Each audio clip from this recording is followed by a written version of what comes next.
നമസ്കാരം. ഫുട്ബോൾ പേറ്റിൻ്റെ പരിപാടിയിലേക്ക് എല്ലാവർക്കും സ്വാഗതം. നമുക്കറിയാം സൂപ്പർ കോപ്പ ഡി എസ്പാനിയയുടെ ഫൈനലിൽ ഇന്ന് രാത്രി 12:30 റയൽ മാഡ്രിഡ് വേഴ്സസ് ബാർസലോണയാണ്.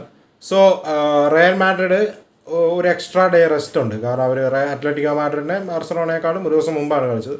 പക്ഷേ ആ ഒരു എക്സ്ട്രാ ഡേ റെസ്റ്റ് ഉണ്ടെങ്കിലും എനിക്ക് തോന്നുന്നു റയൽ മാഡ്രിഡിനേക്കാളും മേ ബി കുറച്ചുകൂടെ ഫ്രഷ് ആയിട്ട് വരാൻ നമുക്ക് ബാർസലോണയ്ക്ക് പറ്റുമായിരിക്കും. കാരണം Real Madrid versus Atletico Madrid അത്രയ്ക്കും ഫിസിക്കലായ ഒരു ഗെയിമായിരുന്നു. ആഡ് ഓൺ ടൈം വരെ പോയി പല പ്ലേയേഴ്സും ഫറ്റീഗ്ഡ് ആയിരുന്നു. അതേ സമയത്ത് കമ്പയർഡ് ടു ദാറ്റ് ഓസസൂണയ്ക്കെതിരെ നമ്മൾ പിറ്റേ ദിവസമാണ് കളിച്ചതെന്ന് പറഞ്ഞാലും അത്ര ഇൻറ്റൻസിറ്റി ഉള്ളൊരു മാച്ചല്ല. നമ്മൾ റെഗുലർ ടൈമിൽ ജയിക്കുകയും ചെയ്തു. കൂടാതെ സെക്കൻഡ് ഹാഫിലൊക്കെ നമുക്കൊരു കൺട്രോൾ മോഡിൽ നിന്ന് കളിക്കാനായിട്ടും പറ്റി. ഈ ഒരു എക്സ്ട്രാ ഡേ റയലിന് കിട്ടി എന്നുള്ളൊരു വാദം അത് കുറേ പേര് പറയുന്നുണ്ട്. അത് എനിക്ക് തോന്നുന്നില്ല അത് അത്ര ഇൻഫ്ലുവൻഷ്യൽ ആവുമെന്ന്. അത് പറഞ്ഞുകൊണ്ട് തുടങ്ങുകയാണ്. നമ്മൾ റയൽ മാഡ്രിഡ് ടീമിലോട്ട് നോക്കുകയാണെങ്കിൽ Ancelotti great coach, team full of match winners. ഈ സീസണിൽ 23 കളിയിൽ നിന്ന് 17 ഗോളുമായി ജൂഡ് ബെല്ലിംഗം, അതുപോലെ തന്നെ 11 ഗോളുമായി റോഡ്രിഗോ, 10 ഗോളുമായി യൊസലു. ഒരു അണ്ടർ റേറ്റഡ് സീസൺ യൊസലുവിന് വേണ്ടി പോകാൻ പറ്റും. യൊസലു ധാരാളം ബിഗ് ചാൻസസ് മിസ് ചെയ്തിട്ടുണ്ട്, പക്ഷേ എന്നാലും 10 ഗോൾസ്. വിനി ജൂനിയർ നമ്മൾ നോക്കുകയാണെങ്കിൽ വെറും 15 കളിയിൽ നിന്ന് 6 ഗോളും 6 അസിസ്റ്റും ആണെന്ന് തോന്നുന്നു. ഓവറോൾ ആ ടീമിൽ എല്ലാവരും ഗോൾസ് അടിക്കുന്നു. ബ്രഹീം ഡിയാസ് ഇറങ്ങിയതിന് ശേഷം ഇമ്പാക്റ്റ് ഉണ്ടാക്കുന്നു. വെൽവാറിൻ്റെ ഇമ്പാക്റ്റ് ഉണ്ടാക്കുന്നു. ടോണി ക്രൂസ് കൺട്രോളിംഗ് മോഡിൽ ഗെയിം കൺട്രോൾ ചെയ്യുന്നു. കമവിംഗ, ചൗമനി, പിന്നെ കർവഹാൾ ഇപ്പോൾ ലാസ്റ്റ് ഗെയിമിൽ 3 ഗോൾസ്, ഒരു ഇൻവോൾവ്മെൻറ്റ്, 1 ഗോൾ, 2 അസിസ്റ്റ്. ഓവറോൾ എല്ലാത്തിലും എന്നാ പറയുക നിറഞ്ഞാടുകയാണ് റയൽ മാഡ്രിഡ്. അതേ സമയത്ത് ബാർസലോണ ഓസസൂണയെ 2-0 തോപ്പിച്ചാണ് വന്നത്. ലെവൻഡോസ്കി സ്കോറിംഗ് ഫോമിലാണ്. ലെവൻഡോസ്കിയാണ് നമ്മുടെ top scorer, 10 goals across all competition. Ferran ടോറസിന് 7 ഗോളുണ്ട്, ജോ ഫെലിക്സിന് 6 ഗോളുണ്ട്. പക്ഷേ നമുക്കിപ്പോഴും മാച്ച് വിന്നേഴ്സ് നമ്മുടെ ടീമിൽ കുറവാണ്. Compared to Real Madrid match winners നമ്മുടെ ടീമിൽ കുറവാണ്. അതൊരു ഫാക്റ്റാണ്. ഓസസൂണയ്ക്കെതിരെ ലെവൻഡോസ്കി സ്കോർ ചെയ്തൊരു നല്ല കാര്യമാണ്. പിന്നെ യമാൽ സ്കോർ ചെയ്തു. റഫീന ഇന്ന് അവൈലബിൾ അല്ല, അത് ബാർസലോണയ്ക്ക് ഒരു അടിയാണ്. ഇന്നത്തെ ബാർസലോണ ടീമിൽ ഞാൻ പ്രതീക്ഷിക്കുന്നത് may be Joe Felix start ചെയ്യാനുള്ള വളരെ വലിയ ചാൻസ് ഉണ്ട്. കാരണം ആൾ ഓഫ് ദ ബെഞ്ച് കഴിഞ്ഞ കളി വമ്പൻ ഇമ്പാക്റ്റ് ഉണ്ടാക്കിയായിരുന്നു. ആൻഡ് ഡെഫിനറ്റ്ലി ലെവൻഡോസ്കി ആയിരിക്കും centre forward. And right hand സൈഡിൽ ഫെറാൻ ടോറസിനെ എടുക്കുമോ യമാലിനെ ഇറക്കുമോ എന്നാണ് ഡൗട്ട്. മേ ബി ഇന്നത്തെ മാച്ചിൽ വിനി ജൂനിയർ ആ ഒരു right hand side Vini Junior versus Kounde വരുമ്പോൾ അവിടെ ഒരു എക്സ്ട്രാ ഡിഫൻസീവ് സപ്പോർട്ട് കൊടുക്കാനായിട്ട് എന്തുകൊണ്ട് യമാലിനേക്കാളും ബെറ്റർ ഓപ്ഷൻ ഫെറാൻ ടോറസ് ആയിരിക്കും. പക്ഷേ നമുക്കറിയാം യമാലാണ് അറ്റാക്കിൽ ഏറ്റവും ഇമ്പാക്റ്റ് ഉണ്ടാക്കുന്ന പ്ലേയേഴ്സിൽ ഒരാൾ യമാലാണ്. മേ ബി സാവി ആരെ സ്റ്റാർട്ട് ചെയ്യുമെന്ന് നമുക്കറിയത്തില്ല. എനിക്ക് തോന്നുന്നു മേ ബി ഫെറാൻ ടോറസിനെ റൈറ്റ് ഹാൻഡ് സൈഡ് ഇടാനായിട്ടുള്ള സാധ്യത വളരെ ഹൈ ആണ്. അങ്ങനെ നമ്മൾ ഈ ഒരു ടീമിലോട്ട് നോക്കുകയാണെങ്കിൽ ബാർസലോണയുടെ മോസ്റ്റ് കൺസിസ്റ്റൻറ്റ് പ്ലേയേഴ്സ് അഥവാ മോസ്റ്റ് ഇമ്പാക്റ്റ് ഉണ്ടാക്കുന്ന പ്ലേയേഴ്സ് ആരാന്ന് ചോദിച്ചാൽ 2 പേരാണ്, ഫ്രാങ്കി ഡിയോങ് ആൻഡ് ഗുണ്ടകൻ. മിഡ്ഫീൽഡിൽ നിന്നുള്ള അവർ ഇമ്പാക്റ്റ് നമുക്കറിയാം. പെഡ്രി കഴിഞ്ഞ കളിയിൽ ഇറങ്ങിയത് വളരെ യൂസ്ഫുൾ ആയിരുന്നു. ഈ മാച്ചിൽ പെഡ്രിനെ സ്റ്റാർട്ട് ചെയ്യാനുള്ള എല്ലാ ചാൻസും കാണുന്നുണ്ട്. ശരിയാണ്, ഫൈനലിൽ നമ്മൾ ഗ്യാവിയും മിസ് ചെയ്യും. പക്ഷേ എന്തൊക്കെ പറഞ്ഞാലും I expect ഗുണ്ടകൻ, Pedri and Frankie de Jong midfield 3. ശരിയാണ്, ആ ഒരു മിഡ്ഫീൽഡ് 3 ഒരു ഡിസ്ട്രോയർ ഇല്ല, പക്ഷേ എന്നാലും ഒരു പ്രോപ്പർ ഡിഫൻസീവ് മിഡ്ഫീൽഡില്ല. പക്ഷേ എന്നാലും ഗുണ്ടകനും ഫ്രാങ്കി ഡിയോങ്ങും Pedri is much better than Gundogan, Frenkie de Jong and Roberto. And Pedri last ഗെയിമിൽ ഒരു ഇഞ്ചറിക്ക് ശേഷം വന്നിട്ട് നല്ലൊരു പെർഫോമൻസ് ആണ് പുറത്തെടുത്തത്. പുള്ളി സെക്കൻഡ് ഹാഫിൽ ഇറങ്ങിയപ്പോഴാണ് സത്യം പറഞ്ഞാൽ ബാർസലോണ ഗെയിം കൺട്രോൾ ചെയ്യാൻ തുടങ്ങിയത്. പെഡ്രി, ജോ ഫെലിക്സ് ഇൻട്രൊഡക്ഷനാണ് ലാസ്റ്റ് ഗെയിമിൽ ബാർസലോണയ്ക്ക് എന്നാ പറയുക സെക്കൻഡ് ഹാഫിൽ ആ ഒരു കളി മാറ്റാൻ സഹായിച്ചത്. ആൻഡ് ഡിഫൻസിൽ ഞാൻ വലിയ ചേഞ്ചസ് ഒന്നും എക്സ്പെക്ട് ചെയ്യുന്നില്ല. ആ സെയിം ബാക്ക് 4 ആണ്. Balde, Christensen, Araujo and Kounde right back ആയിട്ട് തന്നെ സ്റ്റാർട്ട് ചെയ്യുന്ന പ്രതീക്ഷിച്ച് ഞാൻ പെനെ ഇൻ ഗോൾ കീപ്പർ. അതേ സമയത്ത് റയൽ മാഡ്രിഡിൽ വെൽവാറിൻ്റെ ലാസ്റ്റ് ഗെയിം ഫറ്റീഗ്ഡ് ആയിട്ട് വരുന്നു. പക്ഷേ ഇന്നാൾ സ്റ്റാർട്ട് ചെയ്യുമെന്നൊക്കെയാണ് കേൾക്കുന്നത്. കുഴപ്പമൊന്നും ഇല്ല എന്നാണ് അറിഞ്ഞത്. റയൽ മാഡ്രിഡിൽ ഞാൻ എക്സ്പെക്ട് ചെയ്യുന്ന ഒരേ ഒരു change Kroos starting in place of Modric. വേറൊരു ചേഞ്ചും അങ്ങനെ എക്സ്പെക്റ്റ് ചെയ്യുന്നില്ല. നമ്മൾ ടീമിലോട്ട് മാച്ചിലോട്ട് നോക്കുകയാണെങ്കിൽ ഡെഫിനറ്റ്ലി ഫേവറേറ്റ്സ് റയൽ മാഡ്രിഡ് ആണ്. ആ കാര്യത്തിൽ യാതൊരു ഡൗട്ടും ഇല്ല. കഴിഞ്ഞ 20 കളികളിൽ നിന്ന് ഒരു തോൽവി പോലും ഇല്ല. 17 വിജയവും 3 ഡ്രോയും മാത്രമാണുള്ളത്. ഒരു വമ്പൻ റണ്ണിലാണ്. ആകപ്പാട് ഈ ഒരു സീസണിൽ അവർ ഓൾ കോമ്പറ്റീഷൻ തോറ്റത് അത്ലറ്റിക്കോ മാഡ്രിഡുമായിട്ട് ലീഗിൽ മാത്രമാണ്. നമ്മൾ നോക്കുകയാണെങ്കിൽ ഫേവറേറ്റ്സ് റയൽ മാഡ്രിഡ് ആണെന്ന് പറയുന്ന കാര്യത്തിൽ യാതൊരു ഡൗട്ടും വേണ്ട. ഇന്നത്തെ മാച്ചിൽ ബാർസലോണ ഡിഫെൻസീവ്ലി കുറച്ച് സോളിഡ് ആയേ പറ്റൂ. ആൻഡ് എടുത്തു പറയേണ്ടത് ക്രൂസിന്, റയൽ മാഡ്രിഡ് ടീമിലെ പല പ്ലേയേഴ്സുണ്ട്, പക്ഷേ എൻ്റെ ഒപ്പീനിയനിൽ ക്രൂസിനെ ഗെയിം കൺട്രോൾ ചെയ്യാൻ അനുവദിക്കരുത്. കാരണം ക്രൂസ് കംഫർട്ടബിൾ ആയാൽ ബാക്കി എല്ലാ ഈവൻ ഏതെങ്കിലും ഒരു പ്ലെയർ അൺകംഫർട്ടബിൾ ആണെങ്കിലും ക്രൂസ് അൺകംഫർട്ടബിൾ ആവുന്നതിൻ്റെ അത്ര ഇഷ്യൂ ഇല്ല. കാരണം ക്രൂസിനെ നമുക്ക് അൺകംഫർട്ടബിൾ ആക്കാൻ സാധിച്ചാൽ ഡെഫിനറ്റ്ലി റയൽ മാഡ്രിഡിൻ്റെ സിസ്റ്റം സ്ട്രഗിൾ ചെയ്യും. അവിടെ ആൻസലോട്ടിക്ക് മാറ്റി ചിന്തിക്കേണ്ടി വരും.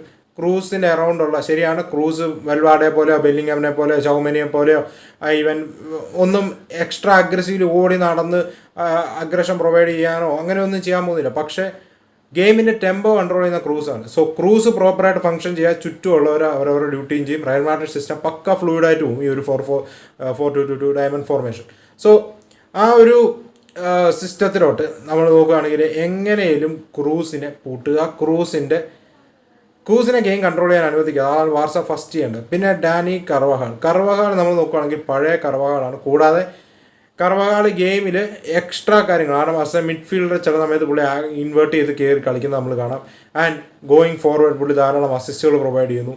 സോ കർവഹാൾ അനദർ ത്രെട്ടാണ്. ശരിയാണ്, Jude Bellingham, Vini Junior, Rodrygo front three, അതൊരു മാസീവ് ത്രെട്ടാണ്. ജൂഡ് ബെല്ലിംഗമിനെ എങ്ങനെ പൂട്ടുമെന്ന് കണ്ടു നോക്കണം. ഫ്രാങ്കി ഡിയോങ്ങിനെ വെച്ച് മാർക്ക് ചെയ്യുമോ? ഫ്രാങ്കി ഡിയോങ്ങിന് മിക്കവാറും ഇന്ന് ജൂഡ് ബെല്ലിംഗമിനോടൊപ്പം, കാരണം ഗ്യാവി ഇല്ല. സോ മിക്കവാറും ഫ്രാങ്കി ഡിയോങ്ങിനെ ആ ഡ്യൂട്ടി കൊടുത്തെന്ന് വരാം. നമുക്ക് നോക്കാം എന്താ സംഭവിക്കാൻ പോകുന്നത്. കാരണം പ്രീ സീസണിൽ ഒരു മാച്ചിൽ ഫ്രാങ്കി ഡിയോങ്ങിനെ ആ റോൾ യൂസ് ചെയ്യുന്നത് കണ്ടിരുന്നു. അപ്പം നമ്മൾ നോക്കുകയാണെങ്കിൽ റയൽ മാഡ്രിഡിൻ്റെ റോഡ്രിഗോ ഡേഞ്ചറാണ്.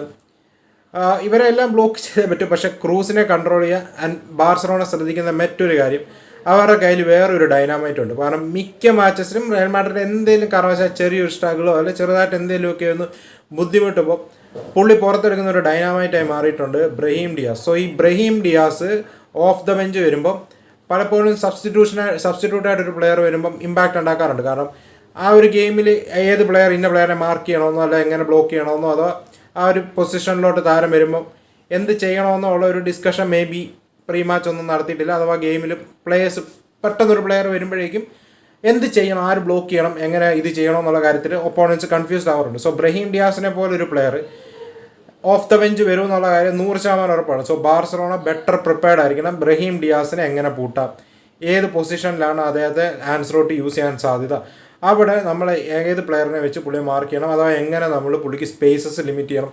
ഒരു കാരണവശാലും സ്പേസ് കൊടുക്കല് ബ്രഹീം ഡിയാസിന്. സോ നമുക്കറിയാം റോഡ്രിഗോ ബെല്ലിംഗമിന് വേണ്ടിയൊക്കെ പക്ക പ്ലാനുമായിട്ടായിരിക്കും സാവി ഇറങ്ങുക.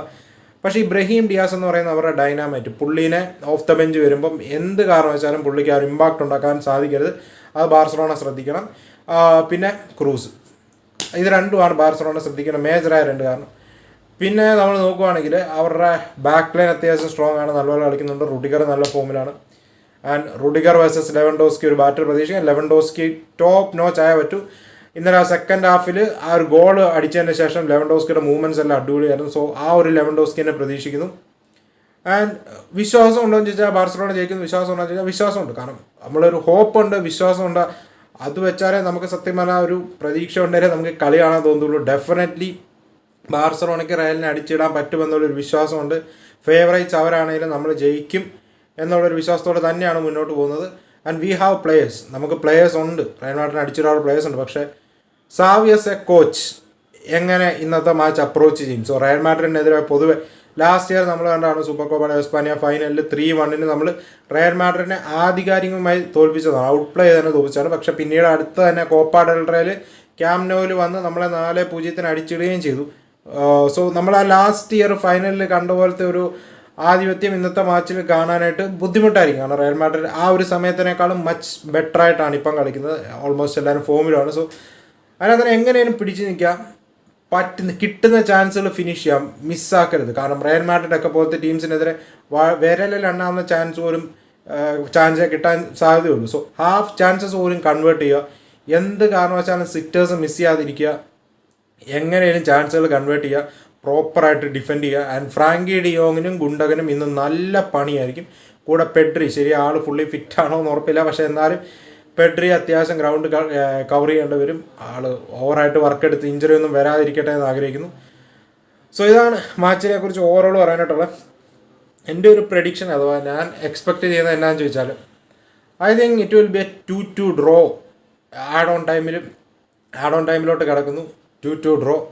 ആൻഡ് ആഡ് ഓൺ ടൈമിൽ അറോഹോൻ്റെ ഒരു ഗോളിൽ ബാർസലോണ ജയിക്കുന്നു എന്നാണ് എൻ്റെ ഒരു ആഗ്രഹം, അഥവാ അതാണ് മനസ്സ് പറയുന്നത്. സോ ബാർസ ജയിക്കുമെന്നുള്ളൊരു വിശ്വാസത്തോടുകൂടി ആസ് എ ബാർസ ഫാൻ കാണാനാണ് ഞാൻ ആഗ്രഹിക്കുന്നത്. എന്നാലേ നമുക്കൊരു ഇതുള്ളൂ, കളി കാണാനായിട്ടൊരു ഫയറുള്ളൂ. സോ അതിനകത്ത് തന്നെ അതാണ് എൻ്റെ ഒരു പ്രഡിക്ഷൻ. സോ നിങ്ങളുടെ അഭിപ്രായം പറയാം. ശരിയാണ്, റയലാണ് ഫേവറേറ്റ്. പക്ഷേ എൻ്റെ ഉള്ളിലെ ബാർസ ഫാനാണ് പറയുന്നത് ഇത് 2-2 draw in regular time and add on extra ടൈമിൽ സെക്കൻഡ് ഹാഫിൽ അറോഹോൻ്റെ ഒരു ഗോളിൽ മേ ബി ഒരു കോർണർ കിക്കിൽ ഒരു ഹെഡറിലൂടെ ബാർസ വിജയിക്കും എന്നുള്ളൊരു പ്രതീക്ഷയോടെയാണ് ഞാൻ മുന്നോട്ട് പോകുന്നത്. Expecting a big game. ഇതൊരു സൂപ്പർ മാച്ച് ആയിരിക്കും. കാരണം ഈ സൂപ്പർ കോപ്പ ഡെ എസ്പാനിയ വളരെ ഇമ്പോർട്ടൻ്റ് ആയിരിക്കുകയാണ്. കാരണം ഫൈനാൻഷ്യലി നല്ല രീതിയിലൊരു എമൗണ്ട് ഈ സൗദിയിലാണല്ലോ ഈ ടൂർണമെൻറ്റ് നടക്കുന്നത്, ഇതിലൂടെ ജയിക്കുന്ന ടീമിന് കിട്ടുന്നതാണെന്നാണ് കേട്ടത്. കൂടാതെ ലീഗിലും മറ്റ് പല ക്ലബ്ബുകൾക്കും ഈ ഒരു ടൂർണമെൻറ്റിലൂടെ ഗുണം ചെയ്യും. സോ ഓവറോൾ ലീഗയ്ക്ക് ഗുണമുള്ള ഒരു സംഭവമാണ് ഇപ്പോൾ ഈ സൗദി കളിക്കുന്ന ഫൈനാൻഷ്യലി.